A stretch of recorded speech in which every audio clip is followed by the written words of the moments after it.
This is the puzzle of conditions where crime and the disordered mind are related. We're concerned here with the psychopath, the man without a conscience. He is of the gravest concern to criminologists and to psychiatrists, all those interested in antisocial behavior. If a man can't distinguish between right and wrong, is he sick and ought he to be in a mental hospital, or is he a criminal and should he be locked up in jail? These are the questions that come up time and time again in this case. This man has served a term in the penitentiary. He has been in a psychiatric ward. The police know him as a convicted burglar. The psychiatrists call him a psychopathic personality. This is the psychiatrist, Dr. Henry Durost, who has worked with the puzzle of this man. Does it ever bother you when you do something wrong? Well, I'd never regretted it before. I'd only regret it afterwards, particularly if I was caught. This is Bob Bota's store and postal station that he broke into.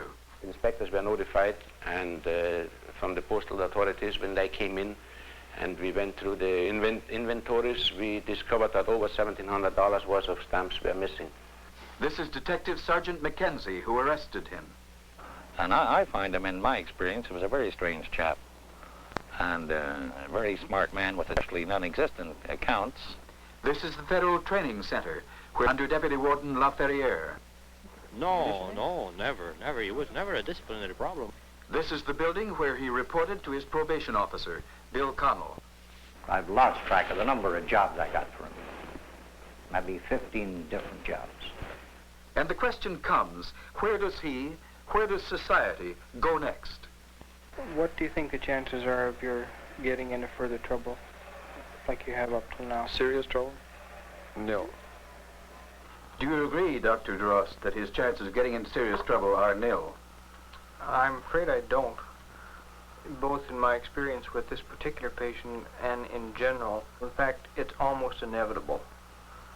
Why? Well, the psychopath is characteristically an individual who just is unable to follow a plan of action through to its logical conclusion. They are basically irresponsible people, while being at the same time intelligent and manifesting all kinds of innate capabilities. They don't seem to be able to sustain this. They're subject to their whims. Their frustration tolerance is low. If they want to do something, they do it on the moment with little or no regard for the consequences, either for themselves and unfortunately for other people. What made him this way? Well, I suspect that many of these people in their early childhood did not have the opportunity to form really satisfying relationships with their parents and with other people. And they grow up with some kind of innate incapacity to establish meaningful relationships with other people, so that when they disappoint others, as they repeatedly do, it just has no impression on them. Let us now look at some of the things this man has done. How far back do you date this difficulty of, well, you call it being wild? Well, the time I was about 10. 10.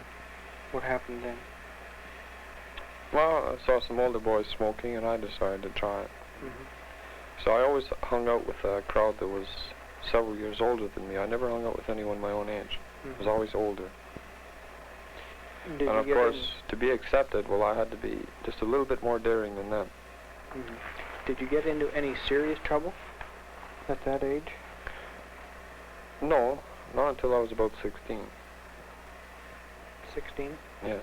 What happened then? Well, I always wandered around town with a gun. Even then you started carrying guns? Oh, yes. I think you've always had an interest in them. Well, I know what they're capable of doing, and I'm a bit of an expert on them. They've always appealed to me because they give a sense of power. And I like power. I like to be able to control others. I usually always carry them, too. It wasn't because I wanted to use them. I mean, I imagine I'd be capable, but at the time I didn't want to use one as a hold-up or killing or anything like that. No. What is the most serious thing that you've done that you've been caught for? Well, the post office. The post office? Mm. What was involved there? Well, I went into the place and I made a withdrawal at night.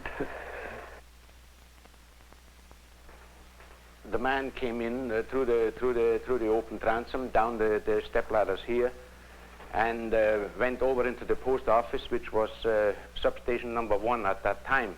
All the drawers been forced, and the contents all over the place. And of course, we could not touch it until the postal authorities were notified, and the inspectors were there in no time. How did it come to light that you had done it? Somebody goofed. Somebody squealed on you? Well, I talked too much. It was my own fault. I started bragging about it because when you do something like that, and if you've got nobody to tell it to, I mean, it sort of takes the edge off it. So I told it to the wrong people, and that particular person got caught for something else, and to try and get pressure off him, he turned around and turned me in. And then for me to get pressure off of me, I turned the others in. This car is driven by Detective Sergeant Gordon Mackenzie, who investigated the case. He led us to a gang of well-known receivers who had a house in the eastern part of the city where we succeeded in recovering some of the stolen stamps. And after that, in a search in a downtown house, he asked me for a loan of my revolver to be the first one up the stairs, which I thought was very strange. And I told him at the time that he'd better leave that work to us. The director of the Rehabilitation Service is Frank Roberts. He'd committed a pretty serious crime for breaking and entering and theft, but the judge didn't want to saddle the man with a jail sentence. He asked our representative in court, if we could study the case and see what we could recommend. Our representative, Mr. Connell, brought the young man to our office. We had a long discussion with him. We found him various jobs. And then we realized that because of the man's unfortunate past, a very unsatisfactory childhood, no guidance in his adult years, we decided that he was a medical problem and not a social problem. We then called in a lot of community resources, doctors, psychiatrists, psychologists, the Verdun Hospital, Allen Memorial Hospital, the Royal Victoria Hospital, social workers in other fields, and we attempted to solve this boy's mental problem. This is Verdun Protestant Hospital. Their records quote this man as saying, "I have no morals, no scruples, no emotions, no particular feeling for anybody." The record says, "A year ago I saw a psychiatrist, but there was a difference of opinion. He told me I was crazy. I thought he was." The reasons why I actually came to the hospital was because I had a suicide attempt there. That was one of the main reasons. Suicide attempt? Well, when I took the pills and went to the Raw Vic and had my stomach pumped out, and tried to shoot the doctor in the bargain. Well, let's take that one thing at a time. Do you remember why you took the pills? Yes, I didn't want to appear in court. I was scheduled to appear in court a couple of days later, and I wasn't looking forward to it. Did you take enough that there was any real risk of dying? I didn't think so. It didn't really occur to you that there was any possibility of dying? Well, no, because I didn't intend to die. Although I might have, because it's hard to judge the quantity and what it'll do to you. You mentioned something about trying to shoot the doctor? Yes, well, when he was pumping my stomach out, I mean, I didn't care for that too much because he was ruining my scheme, so I tried to shoot him. Your scheme? Well, yes, because I wanted it to take its natural course. But I don't quite see how getting your stomach pumped out would change that. Did you feel they'd just pump you out and then send you home? Yes. You still have to go to court? That's right. I see. And you went to the hospital after that? Verdun, yes. I think I remember you calling me one time, and you told me that you were in a telephone booth and it was practically literally full of blood. Yes, I know. There wasn't any. Was this part of your histrionic? Yes, because I had the pain in the stomach, and whenever I had a pain, I always thought, well, this is it. You were in a real panic, though, then. Yes, you've always been afraid of something happening to your stomach. Well, I've always had a mortal fear of an internal hemorrhage. I don't know why. Probably because it's fatal. So that you've been afraid of dying because of something bad happening inside of you? Yes, But it's not the death itself, it's the manner of dying that I was always afraid of. What do you mean? Well, I've always liked to be dramatic, and under certain circumstances I wouldn't object to dying, provided it was all set up according to the way I liked it. I think I recall your telling me when I was treating you before that if you died, this would have rather unpleasant consequences for me. Yes, because at the time you didn't believe that there was anything wrong inside. Mm-hmm. But I didn't believe you. And I had told you as a threat to a certain extent that if I went, well, that you'd be joining me very shortly. How were you going to arrange that? Oh, there's a lot of people in town that would have done it. But of course I never did do it. I never made the arrangement. It was a bluff.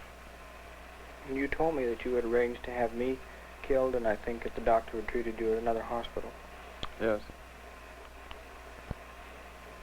But that was a bluff. And of course the only way for me to call it was for her to drop dead. You have gotten involved, though, in some pretty complicated prevarications. Yes, I seem to go in for the complicated ones rather than simple ones. I remember an incident here at the hospital when you'd collected a lot of money for an entertainment, and you took off for a weekend without permission and took the money with you and spent it. Yes. Do you remember what your feelings were when you came back and had to face the people that had given you the money? I was very embarrassed. It isn't associated with any feeling yourself that you've done something wrong. Well, sometimes if it's against an individual, I'll feel sorry for it and I'll regret doing it. But if it's against a group, it doesn't bother me. Well, this young man certainly gives the impression of understanding his inner workings. How much of this is true? Well, I agree. One would think that he has really deep insight into what he's doing and the causes for it and the need to correct this kind of behavior in the future. But if you follow this kind of person along, you find that this insight that seems so deep actually doesn't penetrate below the surface at all. It's as if they're using words that have no meaning to them in any way. But it must be very persuasive on first contact. I'm afraid it is. They're very persuasive people. They're often quite charming and engaging, and they are quite capable of enlisting the help of a lot of well-meaning people who try very hard to help them realize they've gotten into a lot of difficulty, seem somehow to sense that their difficulties are on the basis of something emotionally wrong with them rather than simply criminal behavior, for example. But I'm afraid in most instances their efforts are generally to no avail at all. Well, he seems just an irresponsible person. Well, irresponsible in a sense, but if one looks over from a long-range point of view what he's done over the past few years, it amounts to more than simple irresponsibility. He has all kinds of golden opportunities to do something for himself, and he blows them every time. And gets into criminal activity? What's the difference between him and any other criminal? Well, in this patient, the criminal activity seems to be purely on impulse. It doesn't seem to have any good reason for it. The so-called normal criminal robs a bank for the $10,000 that he gets out of it and for what it will buy him. The psychopath robs not so much for the joy of stealing as the kleptomaniac does, but simply because he wants something right now and he goes and gets it and takes it, regardless of the consequences. What are you implying then, that he's a sick person? Yes, I would certainly say that he's sick. I think it's difficult meeting him, say, in the courtroom or in the psychiatrist's office to say that he's sick. He seems to behave perfectly well. He thinks clearly, seems to understand what he's doing, what he has done, and what he should do. But the moment he leaves, he does quite the opposite. And one has to look at him from a longitudinal point of view and see that an individual with all his capacities has simply failed over and over again for no adequate reasons. Well, can you cure him? Cure him, I doubt it. I don't think that this man really is susceptible to successful treatment. I think it's really more a question of protecting the community from his damaging activities. Is this because psychiatry doesn't know enough, or because it's just impossible? Well, perhaps a bit of both. I think, as far as the second part of your question is concerned, that these people probably, because of damaging experiences in their childhood or some genetic factor that they inherit, are unable to relate and therefore unable to use treatment. There's nothing to work with. They're like, oh, say the cerebral palsy child who has a physical disability that he is unable to walk correctly for the rest of his life. And that has happened in childhood, and one can't change it. These people have some kind of emotional instability disorder that probably developed in their early childhood and remains a more or less fixed thing. Well, then is he responsible for what he does? Very difficult problem in the court, because he's obviously competent, certainly not insane. Then he's generally held responsible for what he does. What happens is that most judges are so impressed by the obviously pathological history lying behind the individual crime for which he may be appearing, to recognize that this man isn't the ordinary run-of-the-mill criminal, often refers him to a psychiatrist or a psychiatric unit for treatment. And they can't do anything about him? And they very often fail, discharge him back into the community. All too often, he simply carries on where he left off. So he may go back and forth between the judicial authorities and the psychiatric authorities in the hospital sense, without anything really being done. Let's pick up the story again at the Catholic Rehabilitation Center with Frank Roberts. Eventually, after he'd been out on probation for maybe 8-10 months, we couldn't get any further with him. He would accept employment, almost any type of employment. He considered it beneath him, but he would accept it, and for various reasons he threw it up after a very short time. We had various discussions with him over quite a period of time on probation. We told him he wasn't adjusting, that we'd have to give a bad report to the judge, and that he might have to be sent to the penitentiary. Eventually, when he knew we were giving a bad report to the judge, he accepted his sentence. He was sent to the penitentiary. From there, he was transferred to the Federal Training Center. He adjusted there pretty well, except for the fact that he wanted to reorganize the institution. This is the Federal Training Center, where promising young offenders sentenced to penitentiary serve out their sentences while being retrained for life in society. It's very different from the maximum security penitentiary next door. Our subject was transferred here. This is Deputy Warden Robert Laferriere. And how was he as a prisoner? Well, in a few words, it's pretty hard to say, but I'll try to tell you this much. At first, it was pretty hard for him to get adapted to the institution.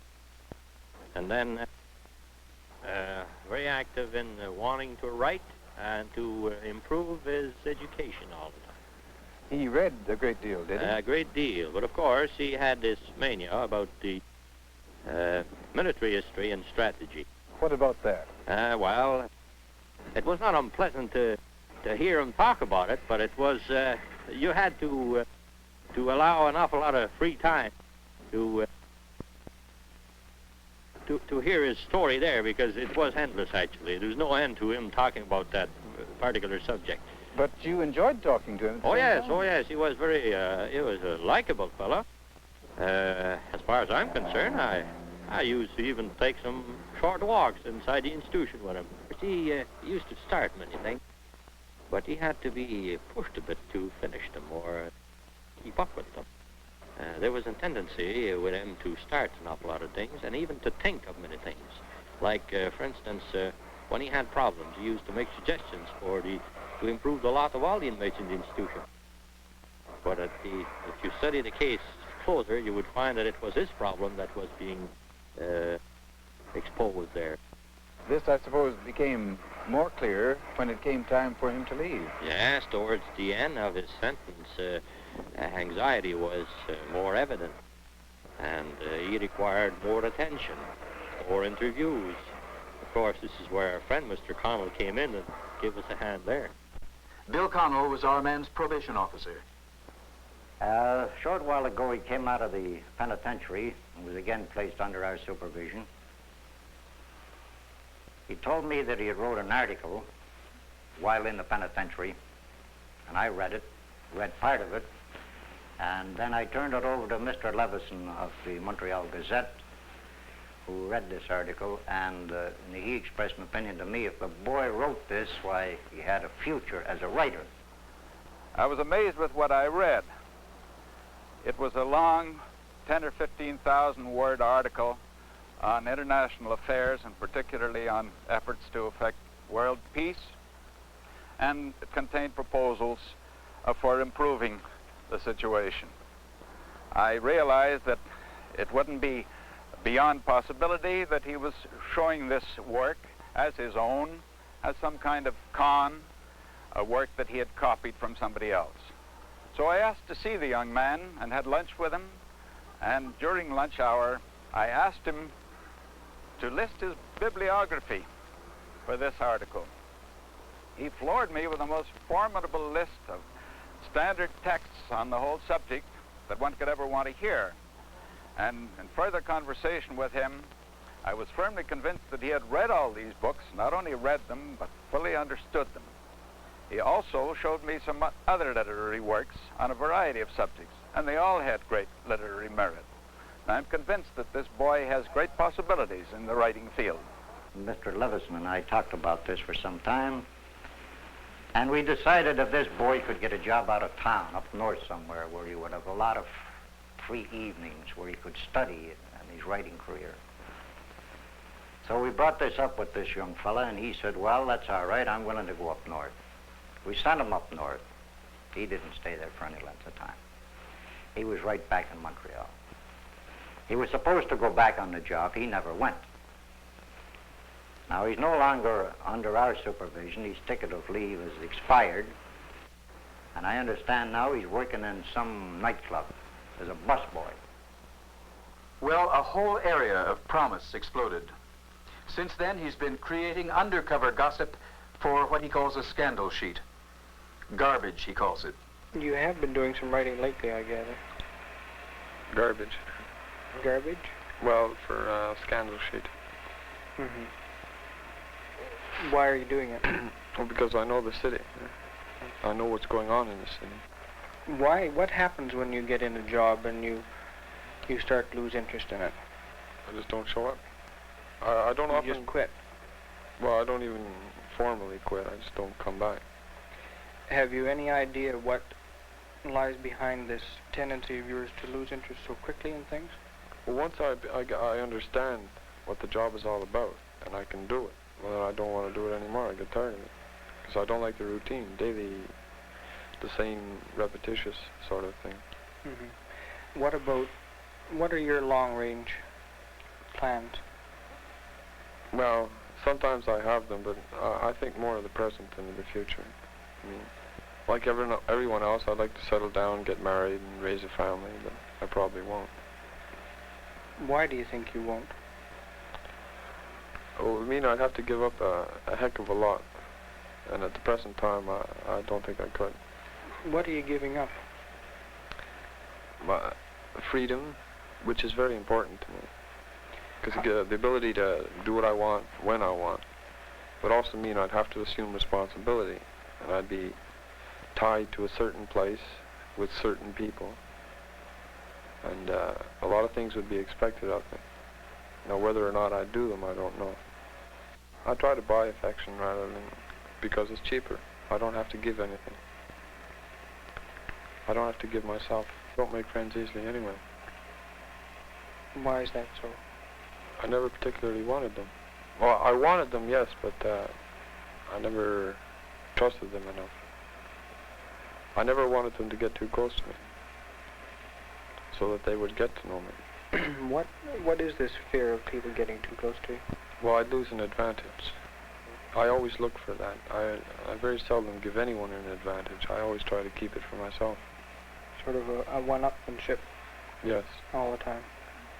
Never give a sucker an even break sort of thing, you know? But the interesting thing about it is that almost invariably you're the one who comes out second best. Yes. I know. Is this man dangerous? I would say potentially yes. And the condition itself is certainly associated with many instances of very severely criminal behavior, even to the extent of homicide. This perhaps isn't common, but it certainly has occurred. And what are the people we have seen? What do they think about him now? His pattern seems to be that he'll use you for what he can get out of you. After he's got all he can get out of you, well, he'll move over to somebody else. And that way, I don't know if he has any, what you might call friends left, by the way he's been going on for the past 3 years. And personally, I feel that at this time, I just don't want any more to do with him. My own personal opinion of him is that it's only a matter of time before he will be back in our hands. Until he accepts his limitations and until psychiatry has its results, then we have to call it a medical problem and no longer a social problem. Well, if it is a medical problem, we're ill-equipped to handle it because we have no suitable institution to put him into. If we're going to restrain and treat psychopaths and other offenders whose basic problem is a disordered mind, what we need is a combination hospital and jail, where the man can be isolated and kept away from society, where he can't help getting into trouble, where he can be treated, if this is possible, but most importantly, where he can be studied so that we can prevent this happening in others.